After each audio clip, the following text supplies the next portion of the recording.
Kapitolyo! Kapitolyo! Biyaheng Kapitol! Ang tinig ng inyong pamahalaang panlalawigan ng Batangas. Biyaheng Kapitol! Tumatalakay sa may pusong mga proyekto at programa. Biyaheng Kapitol! Tampok ang may puso at talinong serbisyo at paglilingkod. Biyaheng Kapitol! Bibida ang mga programa, proyekto at aktibidad sa gabay ng Hearts Program, Health, Education, Employment, Environment, Agriculture, Roads and Infrastructure, Tourism and Technology, Security and Social Services. Biyaheng Kapitol!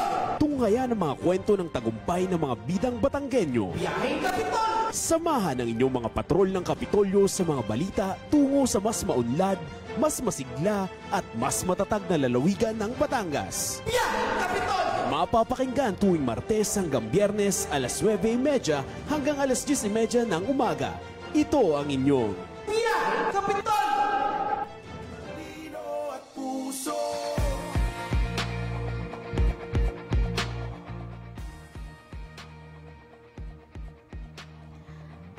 Amang banal, maraming salamat sa panibagong araw na iyong ibinigay at sa pagkakataong ito na may sakatuparan ng aming trabaho ng maayos, matagumpay at puno ng pagmamahal. Panginoon, layunin po namin na tupdin ang iyong mga kautusan at gawaing inspirasyon ang iyong kadakilaan at kaluwalhatian. Hinihiling namin na maging mabiyaya ang lahat ng aspeto ng aming buhay sa pamilya, trabaho, sa pagkakaibigan at sa paglilingkod sa iyo. Kami nawa ay maging daluyan mo din ng biyaya sa ibang tao upang maibahagi namin ang iyong kadakilaan. Tulungan mo rin kaming maging matapang, maalalahanin sa aming mga gawain, at bigyan mo kami ng kakayahan na maging mabuti at maaasahang mga kasama sa aming kapwa. Naway maging produktibo at makabuluhan ang aming araw at patuloy mo kaming gabayan ng iyong biyaya at pagmamahal. Ang lahat ng ito ay tinataas namin sa iyo sa ngalan ni Jesus, magpasawalang hanggan. Amen.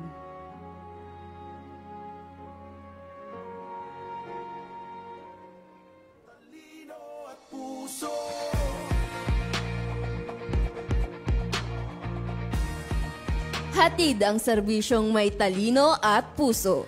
Tungo sa mas matatag na Batangas para sa bagong Pilipinas. Tara na, sakay na, aarangkada na. Ito po ang inyong Friday edition ng Biyaheng Kapitolyo. Ayan, magandang umaga Southern Luzon.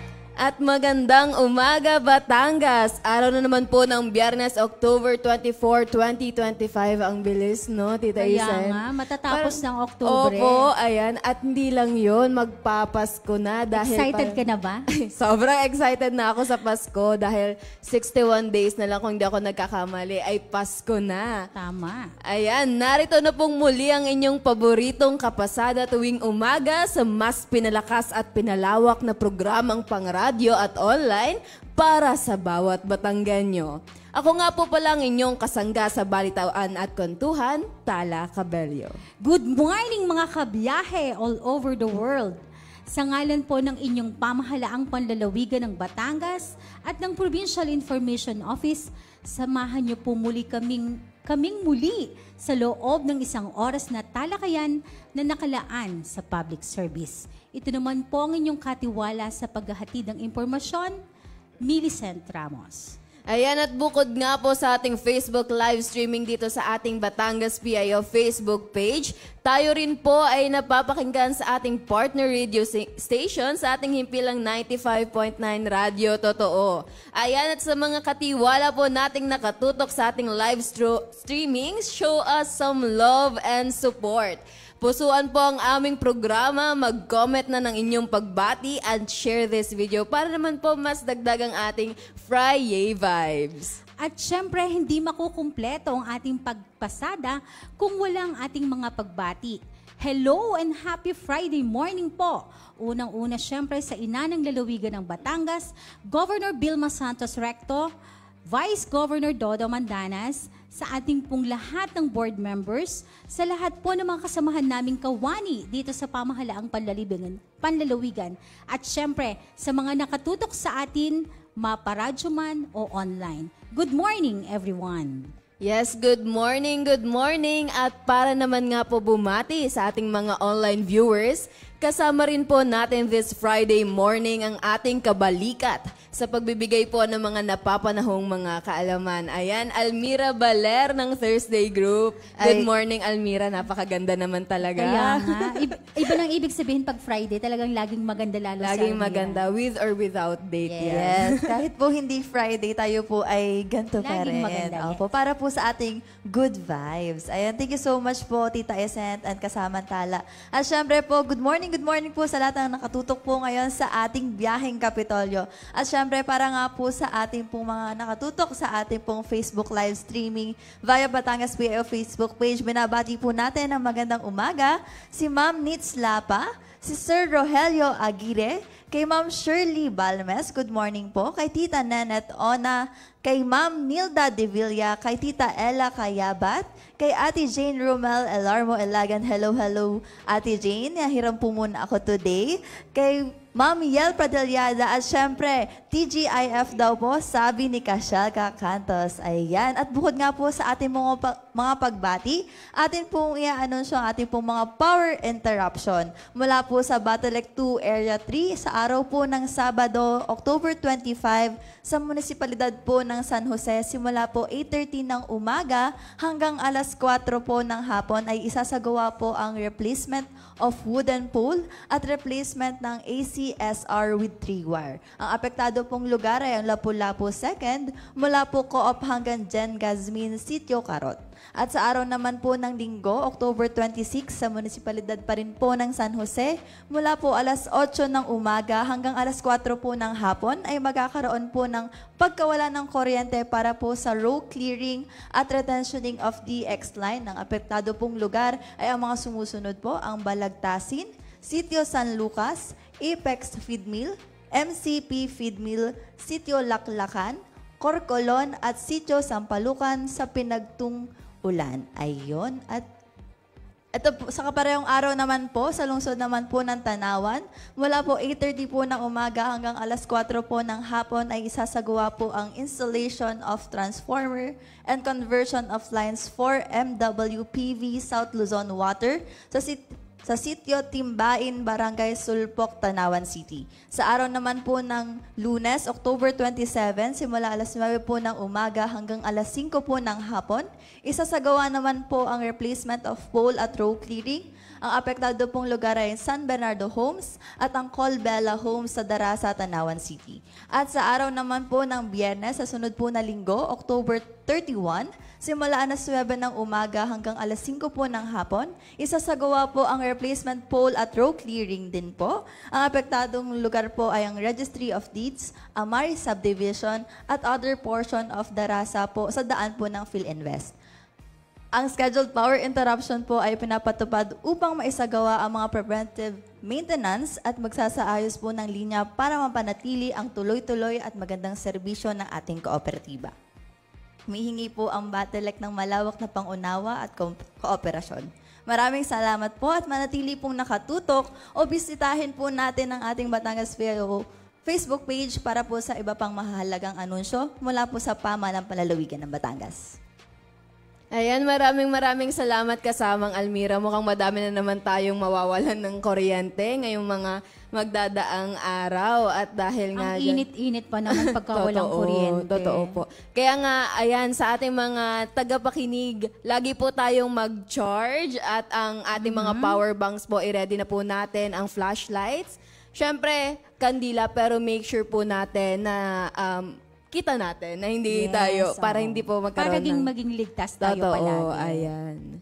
Ayan po, Tita Isan, baka may babatiin pa po kayo yung fiesta po natin. Oo, syempre, batiin din po natin ang lahat po ng mga taga-Agoncillo, Batangas. At dahil sila po ay nagse-celebrate ng Tawilis Festival ngayong umaga. At sa nakita ko sa page nila kanila, meron silang programa na ginaganap ngayong araw na to. Kaya binabati natin ang lahat po ng mga taga-Agoncillo. Syempre, ang ating MIO dyan na si Sir Dave. Magandang umaga sa inyo. At sa lahat, syempre, ng lahat ng mga MIOs ng lalawigan ng Batangas. Magandang umaga po sa inyo. Siyempre ang aming mga media partners natin. Magandang umaga rin sa inyo. Maraming salamat sa pagtutok at magandang umaga pong muli. Ayan, at ngayon nga pong umaga, ating tatalakayin ng isa pong mahalagang usapin sa kalusugan, ang influenza po o yung trangkaso. Sa pamamagitan po ng ating naimbitahang panauhin mula po sa Batangas Provincial Health Office, aalamin po natin ang mahalagang impormasyon tungkol sa sakit na ito. Kung paano ito maiiwasan at ano-ano mga hakbang na isinasagawa ng pamahalaang panlalawigan upang mapanatiling matatag na kalusugan ng bawat Batanggenyo. Ang lahat po ng yan, aalamin po natin maya-maya lamang. Bukod po riyan, ihahatid rin po namin ang iba pang mga mahahalagang balita, anunsyo at aktibidad dito po sa inyong pamahalaang panlalawigan. Kaya naman subaybayan po ang lahat ng yan. Alamin po muna natin ang magiging lagay ng ating panahon ngayong araw. Ihahatid po yan sa atin ng Provincial Disaster Risk Reduction and Management Office. Narito po. Magandang umaga Batangas, narito na po magiging lagay ng ating panahon ngayong araw ng Biyernes, October 24, 2025. Ayon sa Pag-asa ay may tatlong weather system ang umiiral sa bansa. Isa na itong ITCZ o Intertropical Convergence Zone na nakakaapekto sa Mindanao at Palawan. Magdudulot ito ng mga pag-ulan sa nasabing mga bahagi. Habang itong easterlies ang magdudulot naman po ng mga pag-ulan sa silangang bahagi ng Luzon. Samantala itong shearline ang magdudulot ng maulap na kalangitan sa hilagang parte ng Luzon.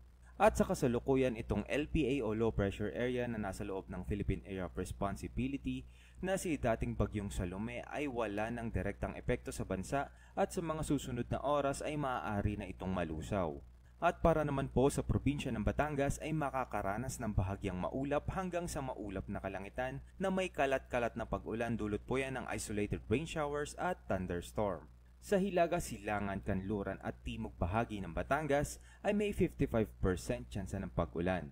Kaya paalala po natin sa ating magigiting na kabatang na magdala ng pananggalang sa init at posibleng pag-ulan. Ang magiging agwat ng temperatura ngayong araw ng Biyernes ay nasa pagitan ng 24 to 32 degrees Celsius. Si Haring Araw ay sumikat kaninang 5:49 ng umaga at lulubog mamayang 5:31 ng hapon. Kaya lagi po nating tatandaan, ligtas ang may alam. Mula po dito sa Batangas Provincial Disaster Risk Reduction and Management Office, ako po si Jomdel nag-uulat. Magandang umaga po.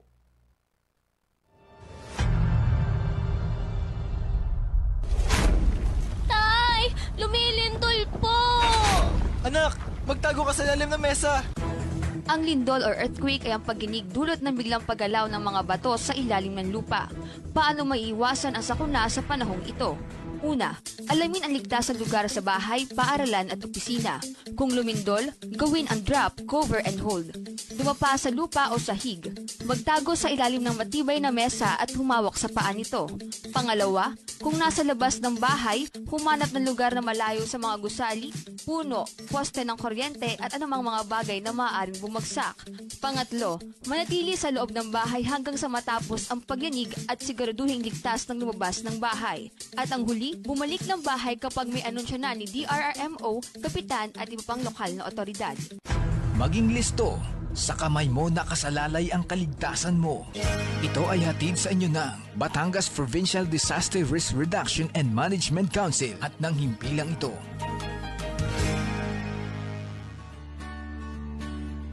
Mga anak, maghanda tayo ha. May paparating daw na malakas na bagyo dito sa ating lugar. Nay! Natatakot po ako! Ang bagyo o tropical storm ay malakas na hangin. Ito ay kalimitang may kasamang malakas at tumatagal na pagulan at malakas na kidlat. Paano nga ba maiiwasan ang sakuna sa panahong ito? Una, ugaliing makinig sa radyo, TV, internet at iba pang media channel na anunsyo ng public storm warning signal. Pangalawa, itali ang bubong at kung ano pang maaaring liparin ng hangin. Putulin ang mga sanga ng puno na maaaring bumagsak. Pangatlo, manatili sa loob ng bahay kung malakas ang hangin at ulan. Lumikas patungo sa evacuation center kung may babala mula sa kapitan o DRRMO. Maging listo. Sa kamay mo nakasalalay ang kaligtasan mo. Ito ay hatid sa inyo ng Batangas Provincial Disaster Risk Reduction and Management Council at ng himpilang ito. Talino at puso. Patuloy po kayong nakatutok sa inyong biyaheng Kapitolyo at para naman nga po sa talakayan natin ngayong Biyernes ng umaga, patuloy po nating binibigyan ng pansin ng mga usaping pangkalusugan na may malaking epekto sa bawat Batanggenyo. Isa po sa mga ito ang influenza-like illness o ito nga tinatawag nating ELI na madalas po nating nararanasan lalo na kapag ganito po ang panahon na pabago-bago at ganito pong tag-ulan at malamig na klima. Sa pamamagitan mo ng Provincial Health Office, layunin nating maiparating sa ating mga kababayan ang tamang impormasyon tungkol sa ELI, kung paano ito maiiwasan, makikilala at maaagapan. Mahalaga po na magkaroon tayo ng sapat na kaalaman upang maiwasan ang pagkalat nito sa ating mga pamilya at komunidad. Kaugnay nga po nito bilang pangunahing prioridad po ng HEARTS program ng ating Governor Vilma Santos Recto, hindi po natin papalagpasin ang araw ng Biyernes na wala kaming naiibahagi sa inyo na ilang gabay pangkalusugan. Kaya naman po this Friday morning para sa pasada ng ating segment na Kalusugan Mo #1 sa Puso Ko. Sama-sama po nating alamin kung ngayong umaga ang kasalukuyang kalagayan po ng influenza-like illness sa ating probinsya, pati na rin po ang mga hakbang na ginagawa ng PHO upang mapanatili ang kaligtasan at kalusugan po ng bawat Batanggenyo. Ayan, at ngayong umaga nga po ay kasama po natin si Dr. Jana Bron, ang Medical Officer 3, at si Miss Mai J. Valenzuela, ang Nurse 5 po ng BPHO. Yan, magandang umaga, Dr. Bron. Magandang umaga po. Miss Nurse May. Ayaw niya kasing pabanggit yung kanyang tunay na pangalan. Siyempre, kaya lang si May na lang. Yan. Ayan, at kamustahin nga po muna natin ngayong umaga ang inyo po munang pagbati din sa ating mga tagapakinig. Magandang umaga po sa lahat ng taga-panood at taga-kinig ng Biyaheng Kapitolyo. Binabati ko rin po na magandang umaga ang aming OIC PHO, Dr. Gerald G. Alday, at ang aming mga PHO1 na sila Dr. Josephine Gutierrez at Dr. Jess Villanueva. At lastly po, ang aming pinaka-supportive na Nurse 6 na si Ma'am Ana Lisa Abrenica. Magandang umaga po sa ating lahat. Gayon din po sa aking mga kasama sa Provincial Health Office. At syempre po, ang aming team, PESO, ang Provincial Epidemiology and Surveillance Unit, sa pangunguna po ng aming pong ako po at ang aking mga kasama na si Sir Rene de la Peña at ang ating isa pang kasama na si Hana May Blanco. Magandang umaga po sa inyong lahat.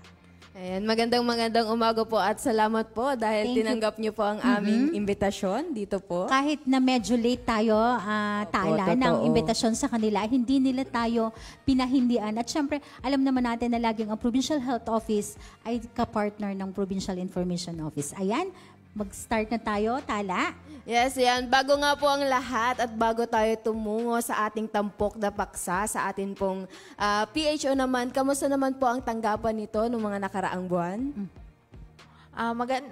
Okay naman po ang ating tanggapan na PHO. Marami rin po kaming napupuntahan na medical missions at lalo na meron kami mga first aiders sa different assistance program po natin.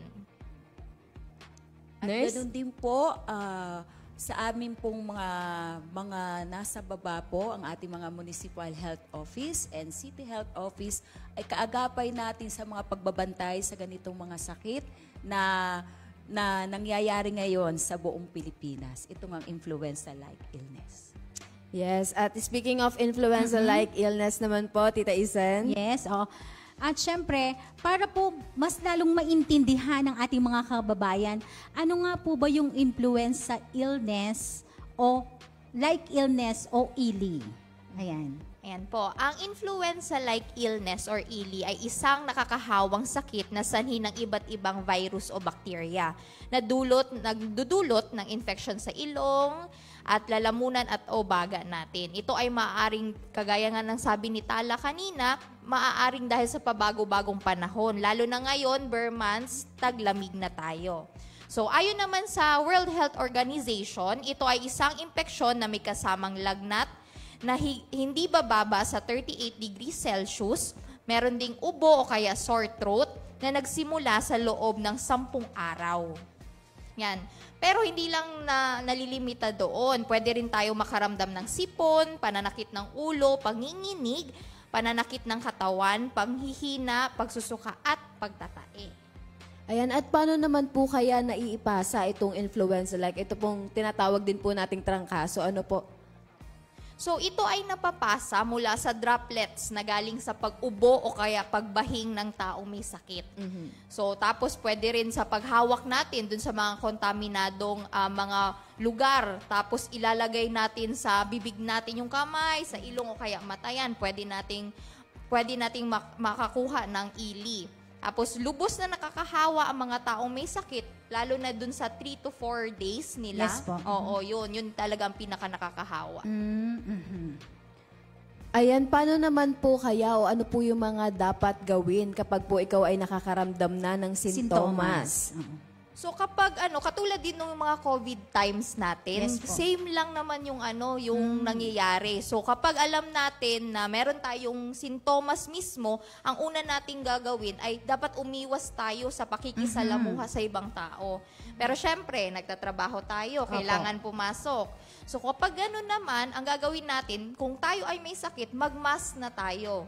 Aside sa pag-mask, iwasan natin makipaghalubilo kaya sa masisikip na mga lugar. Mag-practice na ng social distancing.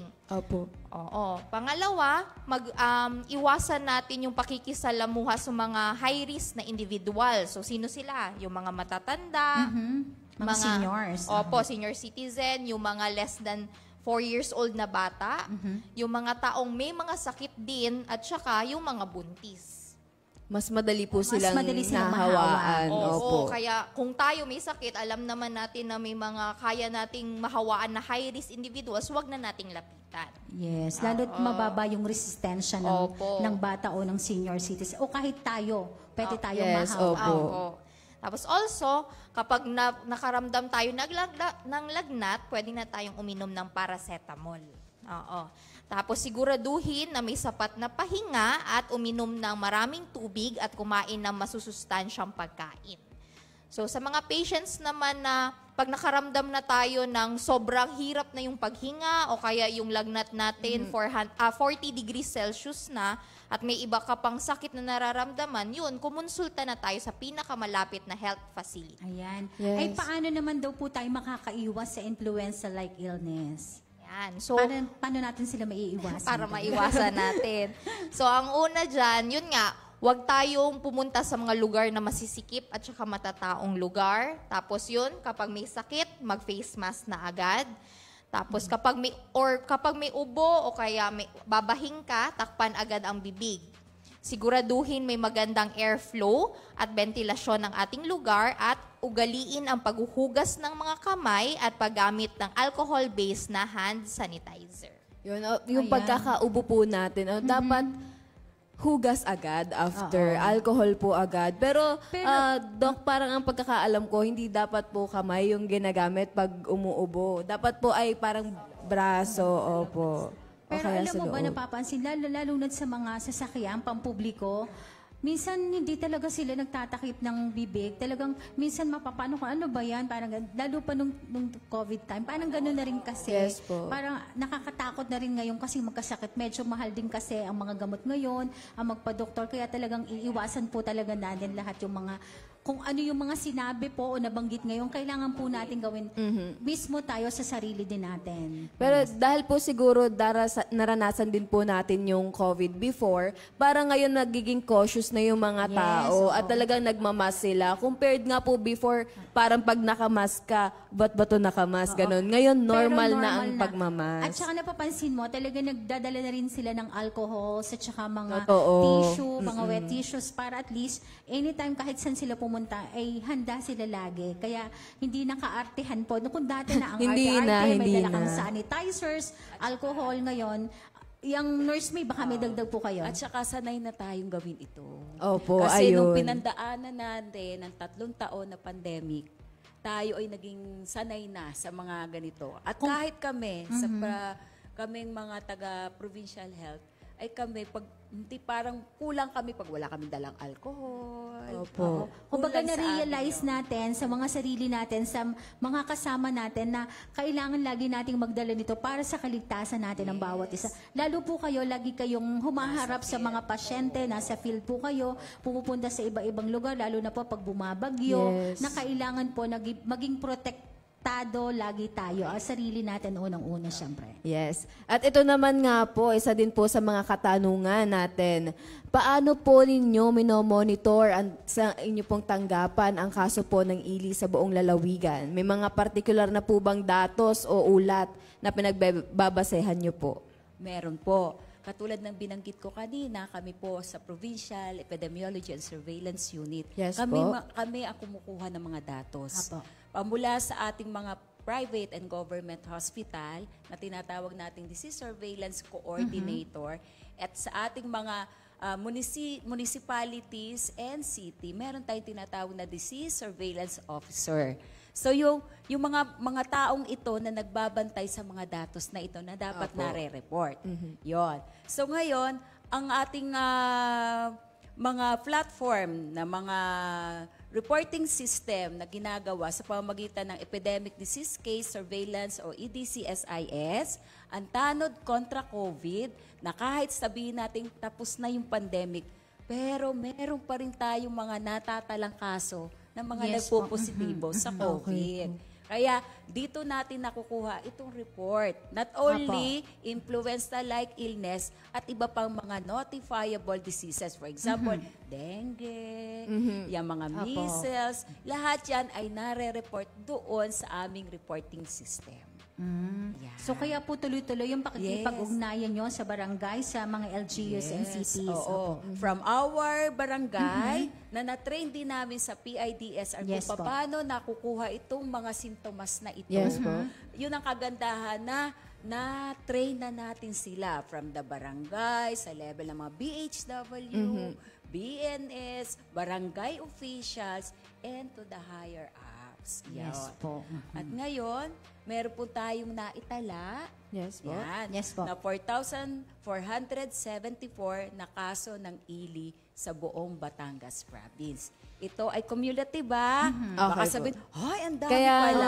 Yun po Ito ay cumulative. Pag sinabing cumulative, ito ay nakalap ng aming sinabi ko mga nagbabantay, ang mga surveillance officer, January 1 hanggang October 23, kahapon, 2025, ng 8:40 ng umaga. So malinaw po ngayong araw na to, kung meron man po siyang nadagdag o nabawas, mamaya pa po nating hapon malalaman ang magiging resulta ng kung ilang percent o kung ilan po talaga ang nadagdag o nabawas ngayong araw. Para malinaw po sa mga nakikinig at nanonood ngayong umaga. Sige po, Nurse May. Pero ito'y maaari pa rin mabago. Tama yung sabi mo, Mama. Mamilicent. Nakadahilan ng mga kaso ay binavalidate pa natin. Kasi may tinatawag tayong suspect, probable, and confirm. Yes So po. ito lahat ay suspect yung mga kaso natin. Okay? At ito nga, sabi ko nga, ito ay naiitala at nare-report ng mga disease surveillance officer. At the same time, disease surveillance coordinator ng ating private and government hospital. Yes. Kung ito ay papasok sa atin, may tinatawag kasi sa surveillance na case definition. Okay. So, ma'am, karamihan po, ano po ang malimit na magkaroon ng sakit na ganito? Bata, matanda, ano pong... Okay.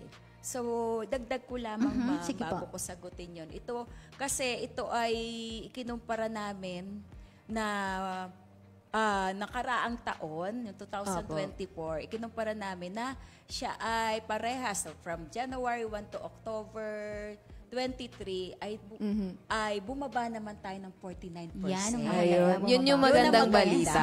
Opo. Kasi nga, na ano na natin, yung paghahanda. Yes Kung po. paano Yes. natin ito maiiwasan. At kahapon, may naitala tayo from October 23 kahapon na meron lang tayo natala na 76 na bagong kaso. Ayan. 76 na. Oo, na bagong kaso.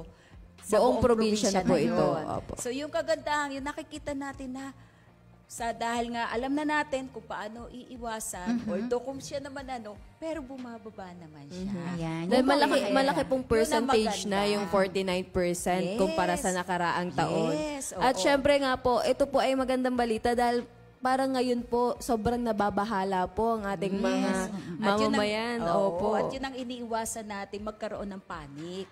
At saka tama ka, Nurse May Chantala. Kasi priority talaga ni Governor Vilma Santos Recto ang kaligtasan ng bawat isa, Yes. lalo na ang taga-lalawigan Na ng maging- Batangas, na maging healthy po tayo kasi number 1 priority yan. Yes. At natutuwa naman din po kami na talagang nagiging yung pagtutok ninyo, siyempre ang buong Provincial Health Office sa pangunguna po ni Doc Gerald na bantayan o subaybayan kung ano po yung magiging status natin. Kaya maraming salamat din po lagi sa pagtutok ninyo at pagbibigay ng impormasyon sa amin para din nga din sa kaalaman ng lahat. Yes. Ayan. Madagdag ko lang po sa tanong, ilang taon po yung karamihan sa cases natin ngayon? Karamihan sa mga ito ay bata. Siyempre. Ayun, Oo, bata may pa. edad na 0 hanggang 9 years old. Oo, dahil alam mo siguro, para sa akin siguro dahil dun sa mga kapitbahay namin may mga bata.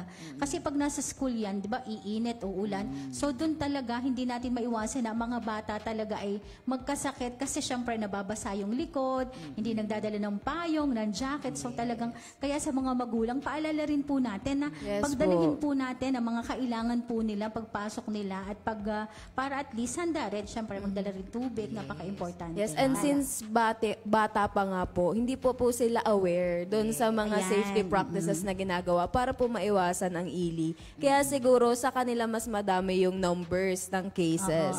At syempre, kailangan ang pagsubaybay talaga ng magulang sa mga bata. Alagaan talaga. Opo, at mabantayan. ayan. At may napansin po ba kayong pagtaas ng kaso ng ili nito pong nakaraang buwan pa po? Oo, nagsimulang dumami kasi itong kaso ng buwan ng Agosto. Kung saan ang panahon ay tag-ulan. Mabago-bago. Ngayon kasi, hindi natin mapipredict ang bagyo kung kailan dadating. Yes po, Ang tama. panahong una-una, napipredict pa natin ang mga Agosto, yan ang mga dating ng bagyo. Pero ngayon, kahit tag-init, Opo. basta nandiyan, may LPA, may bagyong dadating. Yan ang climate change natin talaga. Yes, Opo. yan. At panahon ng taglamig kasi bare months na. Ayan, mas mabilis mapasa dahil po ng hangin. Yes. Ayan, at ano naman po yung mga hakbang o aktibidad po na ginagawa ngayon ng Provincial Health Office para po tugunan yung kaso ng influenza-like illness? Okay. Ngayon, patuloy pa rin ang maigting na pagbabantay ng ating mga disease surveillance officer Yes na po. mai-report daily ang mga kaso. Yes po. ito. Okay. At ang ating pang isa pa ay alinsunod ng pagkakaroon din ng ating mga triage at isolation room sa ating 11 district hospital. Ito ay meron na tayo lalo, especially nung panahon ng pandemic. Yes, Kaya opo. patuloy pa natin din itong pinapaigting na dapat from the triage na i-screen na itong mga pasyenteng ito Opo. para malaman natin ano ba ang mga simptomas ng mga At kung kailangan i-isolate, na dapat sila i-isolate na kwarto, meron tayong paglalagyan. Yan, opo. Yun po ang Ayun. importante. Handa rin. talaga, Yes. handa po ang Oo. PHO. Opo. Ayan, may dadagdag pa po Opo. kayo. At isa pa, syempre, kailangan palakasin ang ating mga resistensya. Not only itong mga batang ito, tayong lahat. Opo. Nagbibigay tayo ng mga multivitamins, especially Yes po. vitamin C para mapalakas ang resistensya. Sa paraan ng mga medical and dental mission na nabanggit kanina ni Doktora, Yes na po. isinasagawa natin sa mga bayan-bayan at syudad. Yes, opo. Okay. At isa pa ito, ini-intensify natin, pinapaigtindi natin ang pagbibigay ng tamang impormasyon. At Kagaya po kaalaman. nito. Yes, At opo. ito ay napakagandang platform na malaman ng mga tao. Tama po. Dahil kasi pagka wala silang naririnig at kahit nung panahon ng pandemic, syempre lahat ay walang alam. Hindi natin alam. Hindi natin alam kung sinong kalaban natin nung panahon ng pandemic. Hindi katulad pagka sinabing bulkan, alam natin bulkan ang kalaban natin. So yon, sa pamamagitan ng pagbibigay ng mga IEC materials like flyers na yan, at ito, nalalathala sa mga social media. Yes. At tayo naman very good ang PIO. Yes. At Yes. syempre, kami Oo ang naman po. PHO naman. Meron din kaming Facebook page. Yes, yan po ang At tayo, importante. pareho tayo ng tala at datos na ibinibigay Yan. sa mga tao. Okay. At syempre, last po. At ano pa po? nakakapagbigay na tayo ng face mask at alcohol sa bawat opisina natin. Yan, Dito kagaya sa po ng Kapitolyo. kagaya po ng ginawa niyo nung last week Yes, na nung mahagi Monday, po ang oo. Provincial Health Office sa lahat po ng mga opisina na mabigyan po lahat individual na magkaroon ng face mask, kaya hindi na natin sasabihin na walang na-provide sa atin. Tayo po ay Totoo binigyan po. ng kanya-kanya Yes. pong mga face mask. Siyempre, pwede din tayong humingi sa Provincial Health Office ng mga vitamins. Yes. At saka kung sumaman man yung pakiramdam natin, pwede po tayo magtungo sa Provincial Health Office para tayo makapagpatingin. Ang dami naman nating mga doctors dyan, like Dr. Adjana. Yan. At isa pa dyan, ang pinakamahalaga pag may sintomas na tayo mga empleyado, please, kung wala na tayong mga sick leave, please Yes use po. face mask. May kanya-kanya na tayong face mask. Baka hindi na po ito reason. Mag-face mask po tayong lahat. At tamang ugaliin natin, talagang lagi mag-face mask pag may ubo o sipon. Para naman O kahit hindi na simpleng mahawa. sakit lamang Yes. po. Para At hindi na po talagang- tayo makahawa sa ating mga katrabaho. Okay. Ayan, ano naman po kaya yung mga simpleng paalala nyo po sa ating mga kababayan upang po makaiwas sa ihi? Para makaiwas, syempre, yung ating paghuhugas ng kamay. Hindi naman paghuhugas ng kamay, maghugas laan ng kamay. Oh, Tubig baka lamang. binasalang yun. Oo. Sabi nga Gamitin nila, pa- Nurse May, ilang minuto ba o dapat kumanta ka ng happy birthday para matapos mo yung pagwawash ng hands? Kasi tayo minsan konting hugas lang, okay na eh. Yun yung tinuturo po sa mga Yes, bata. Ano po yung happy Oo. birthday na kanta? Happy birthday. Huwag naman yung mabilis ding happy birthday kahit diga. Ayun, syempre, paghuhugas ng kamay, paggamit ng alcohol-based sanitizer. At tayo na may sanay na dyan. Yes po. At ito lang ay panatilihin lang natin para maiwasan nga natin. Okay? Kapag may simptomas, yan sabi ko nga kanina, magsuot ng face mask. Okay? At takpan ng bibig, pag-uubo o babahid. Yung tinatawag nating cough etiquette. Na pagka tayo inubo, imbis na sa kamay natin, ay sa loob ng ating lips, dito tayo ubo. Kung meron man tayong virus, iti tayo na rin sa atin. Pero kahit ako talaga minsan. Parang kanina, mali ata ako agad. Dahil dapat sa loob. Pag dito kasi, the tendency kung mayroong Opo. Mahahagi pa yung katabi mo. Droplet kasi. Yes. Hindi lang talaga natin nakakasanayan na Kasanayan. umubo ng gamit yung ating braso, kundi gamit yung kamay natin. Or kung may panyo siguro, pwede naman. Banyo, o kaya, automatic, kung mapaano man sa kamay, may alcohol. Opo, agad. ayun. Yan, yung ganon. Kasi nga, na-try na natin sa loob ng 3 taon, nung panahon ng pandemic, ay talaga nasanay na tayong gawin yon. At kahit yung mga Yes, bebe, alam na nila lahat, penging alcohol. Okay, Pero sa nakikita ko, ito po naging kaso ngayon ng influenza na to. Nung pandemic kasi, hindi nga natin alam kung ano yung mga mangyayari. O kung Correct. paano natin, anong protocol na maiiwasan. Ito po naging learnings na sa bawat isa na tayo ay gumamit ng alcohol at magtakip ng bibig. Kaya siguro medyo mababa rin naman. Pero may mga matitigas pa rin yung ulo na hindi rin Hindi nawawala Yes, yan. tama po. Ng mga pasaway. At saka, isa pa, sa isang kwarto, at kailangan bisyo may magandang ventilasyon. Kaya, pag ilibawa, katulad ng ibang kwarto na walang Bintana walang exhaust fan, tapos ng aircon. Ayan na yun. Oo, ayan. Parang sa mga office po, madalas yung ganyan, yung talagang kulog lang sa aircon. Opo. Ayan, may dagdag pa po kayo. Okay. At sabi nga, nabanggit din kanina, na iwasan magpunta sa masisikip at matataong lugar. Okay. Kaya hindi tayo nagpunta ng sale kasi ang dami ng tao. Punong-puno ngayon sa mga malls natin kasi sale. Dahil Burma. Opo. Maraming sales kasi. Madaming sale at bihirang-bihira lang. Ayan. At doon na nga po ulit papasok yung mag-face mask tayo. Yes. Oo. At ito ang pinakamahalaga sa lahat. Pag nakaramdam ng sintomas, wag nang hayaan nating lumala pa.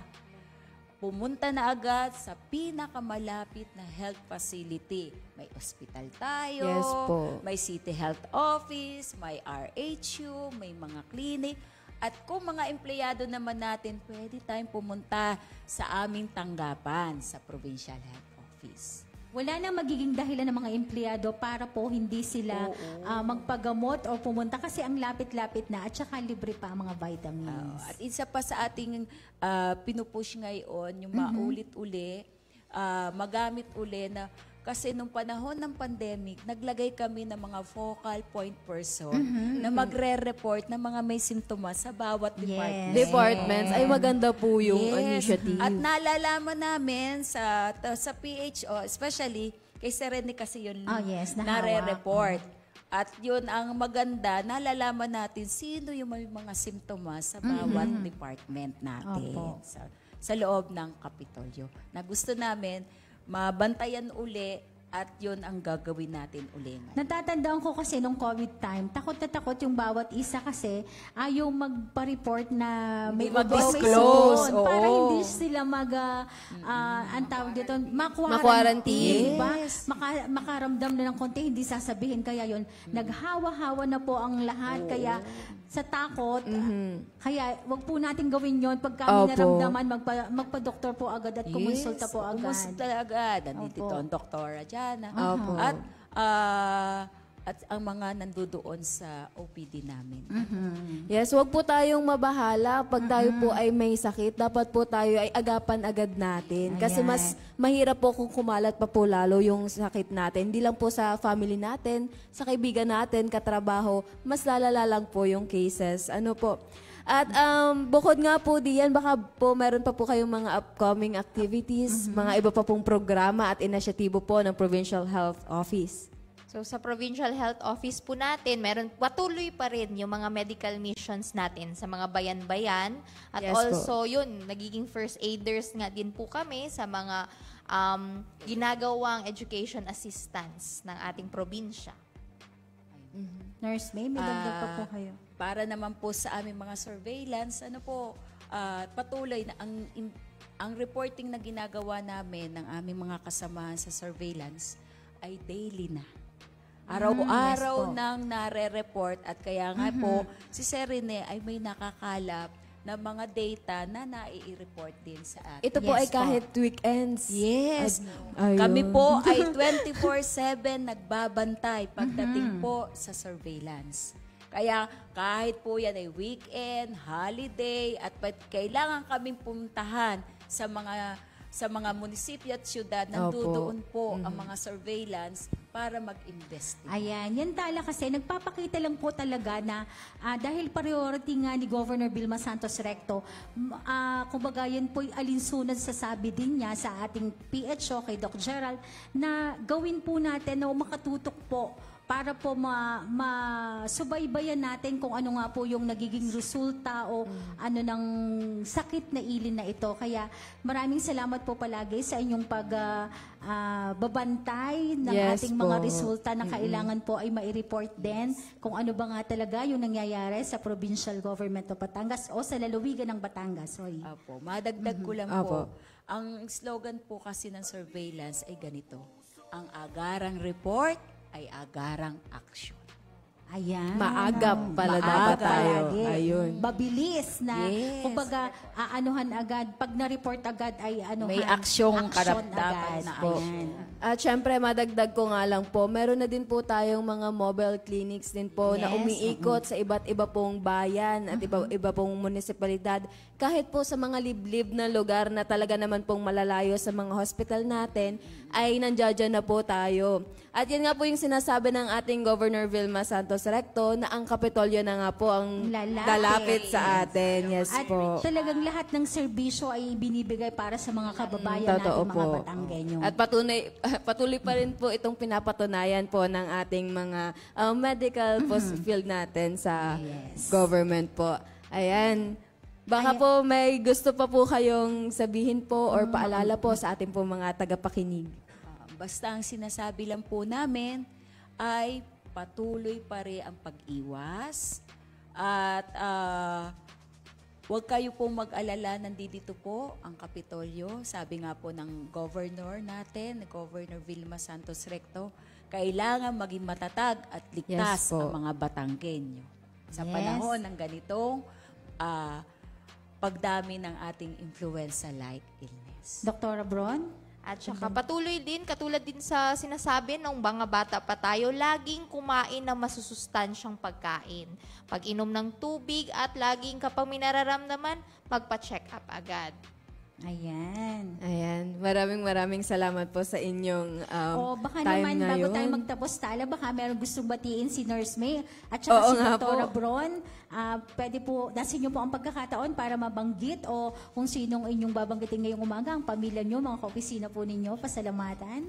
Dr. Bron? Binabati ko po muli ang ever-supportive natin na gobernador ng Batangas na si Gov. Vilma Santos Recto. Also, yung OIC PHO po namin na si Dr. Je. Ang mga PHO1 po namin na si Dr. Jo, Dr. Jess at si Ma'am Annalisa Abrenica. At lalo na po yung head namin sa HEPO na si Ma'am Janice Cantos at ang mga tao natin sa wellness na sila Ma'am Melgie, si Ma'am Cherry. Nurse May? Opo. At ang aming binabati ko po ang aking mga kasamahan sa surveillance from the MESU, yung Municipality Epidemiology and Surveillance Unit at ang City Epidemiology and Surveillance Unit at ang ating Hospital Epidemiology and Surveillance Unit. Maraming salamat sa patuloy na pagbabantay at pagre-report. At gayon din po, binabati ko po in advance happy birthday. Yan. Ang aking anak. Happy birthday! Yes. Sa October 27 pa naman yon, si Attorney Mika Valenzuela.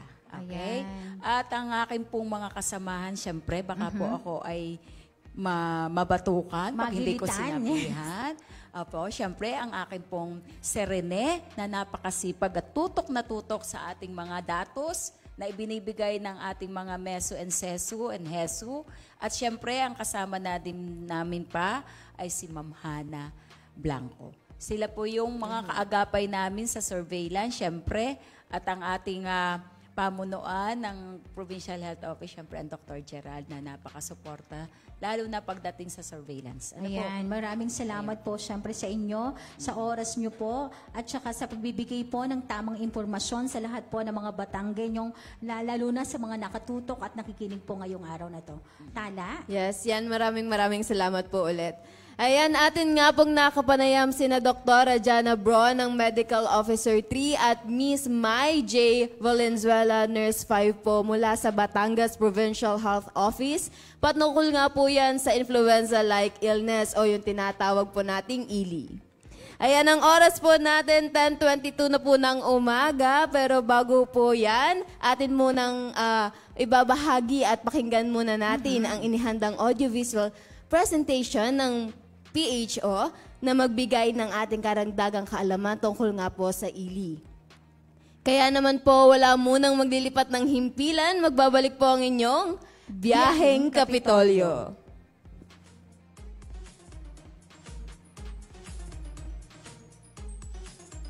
Sa pabago-bagong panahon na sinabayan pa ng dagsa ng mga tao sa mga pampublikong lugar, samut-saring sakit tulad ng influenza-like illness ang lumalaganap.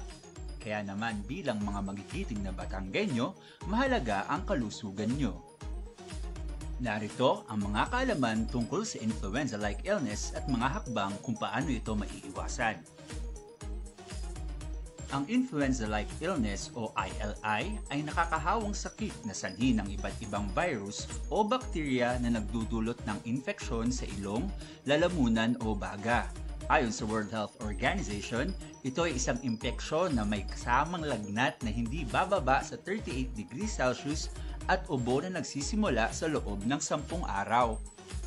Maaari ding makaramdam ng mga sintomas gaya ng pamamaga ng lalamunan, sipon, pananakit ng ulo, panginginig, pananakit ng katawan, panghihina, pagsusuka at pagtatae. Ang influenza-like illness ay maaaring maipasa sa pamamagitan ng droplets na galing sa ubo o bahing ng mga taong may sakit. Maaari rin sa paghawak sa mga gamit na contaminated at maihawak ito sa bibig, ilong at mata. Tandaan, lubos na nakakahawa ang taong may sakit nito sa unang 3 hanggang 4 na araw kahit walang sintomas. Ano ang dapat gawin kung ikaw ay may sintomas? Manatili sa bahay at umiwas sa pakikipagsalamuha sa ibang tao. Umiwas sa mga taong nabibilang sa high risk tulad ng may mga edad na 65 years old o higit pa. Mga taong may ibang sakit gaya ng diabetes, asthma o sakit sa puso, buntis at mga batang 4 na taon pababa. Magsuot ng face mask sa mga kaso kung saan ang pakikipag-ugnayan sa ibang tao ay hindi maiiwasan. Uminom ng gamot sa lagnat tulad ng paracetamol. Uminom ng tubig at kumain ng masusustansyang pagkain at siguraduhin may sapat na pahinga. Agad na kumonsulta sa pinakamalapit na healthcare provider kapag hirap sa paghinga, may lagnat na 40 degrees Celsius o higit pa o may comorbidities. Upang maiwasan ang pagdami ng mga kaso nito, ito ang mga paraan upang makaiwas dito. Siguraduhin na kompleto ang mga bakuna ng buong pamilya. Iwasan ang mga masisikip at matataong lugar. Panatilihin ang pagsusuot ng face mask sa loob at labas ng bahay. Takpan ang bibig at ilong kapag uubo o babahing. Siguraduhin ang magandang airflow at ventilasyon. At ugaliin ang paghuhugas ng mga kamay at gumamit ng alcohol-based hand sanitizer. Kaya naman paalala ni Governor Vilma Santos Recto, VSR laging isa puso. V. Value hygiene, maging malinis sa katawan at kapaligiran. Ugaliing maghugas ng kamay, maligo araw-araw at panatilihing malinis sa mga gamit upang makaiwas sa sakit. S. Stay apart. Panatilihin ang tamang distansya mula sa ibang tao, lalo na sa pampublikong lugar. Nakakatulong ito upang maiwasan ang magkalat ng sakit tulad ng influenza-like illness. R. Remain masked. Magsuot ng face mask kapag nasa labas ng bahay o kasama ang ibang tao. Ang mask ay nagsisilbing proteksyon laban sa mikrobyo at virus na maaaring malanghap. Sama-sama nating labanan ang influenza-like illness. Sa tulong ng HEARTS program, itaguyod natin ang kalinisan, kalusugan at kaligtasan ng bawat Batanggenyo. Dahil sa pagkakaisa, tayo ay magiging matatag para sa matatag na kalusugan tungo sa matatag na Batangas. Isang paalaala mula sa Provincial Health Office at Governor Vilma Santos Recto. Talino at puso. At nagbabalik po ang biyaheng Kapitolyo para naman po sa ilan pang anunsyo. Alinsunod po sa DepEd Order number 012 Series of 2025, idineklara po ang October 27 to 30, 2025 bilang mid-school year wellness break. Para po ito sa mga guro at mga mag-aaral. Ito po ay para mabigyan sila ng pansamantalang pahinga sa kanila pong pag-aaral at pagtatrabaho sa gitna po ng sunod-sunod na kalamidad at banta sa kalusugan na naranasan ng bansa nitong mga nakaraang linggo.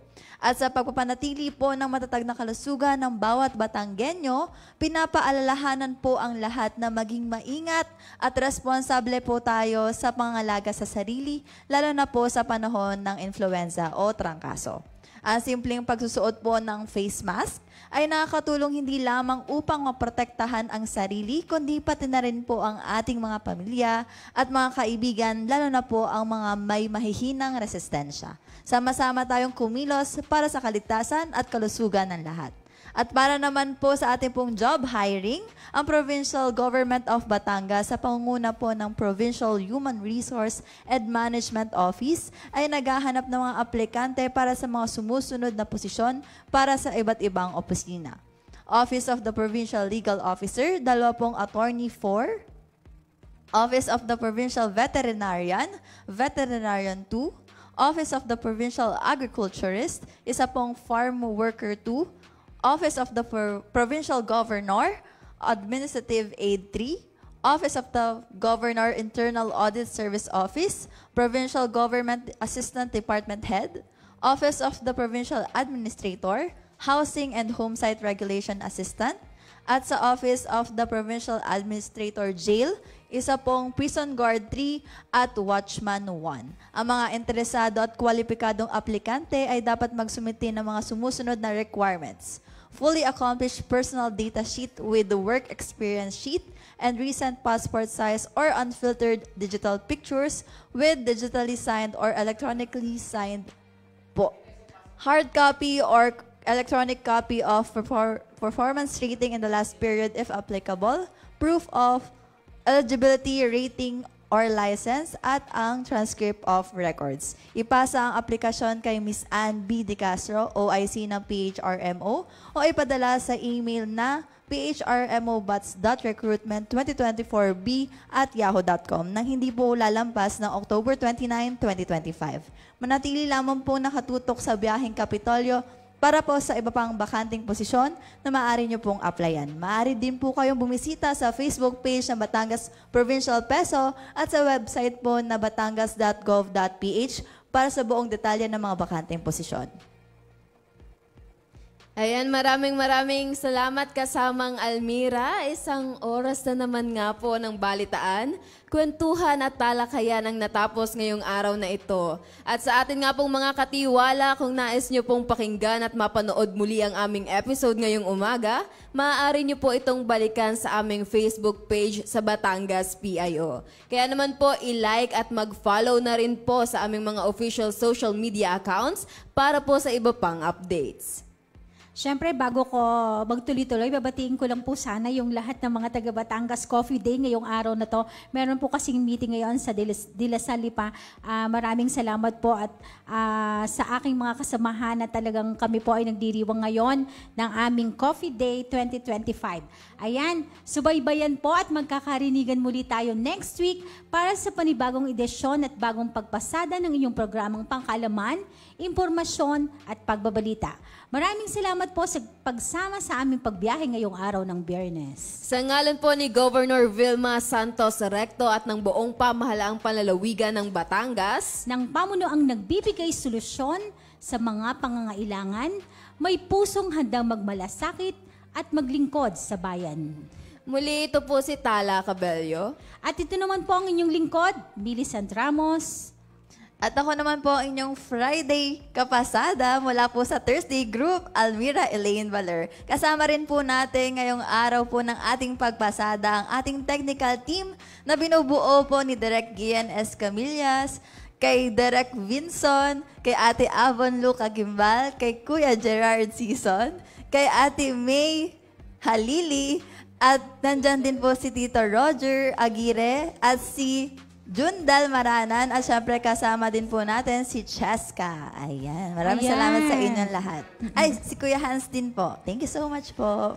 Yes. Tala. Siyempre, batiin din natin si Ma'am Katsi Catalan. Congratulations po sa iyong baby boy na po, Ma'am si Katsi. Baby Alon. Ayan. Baby Alon. Alonso, yes, si Baby Alon. Congratulations po, Ma'am. Congratulations po. Congrats po. Ayan, magkita-kita po muli tayo sa susunod na linggo para sa tuloy-tuloy na serbisyo, buong talino at puso para sa Batanggenyo.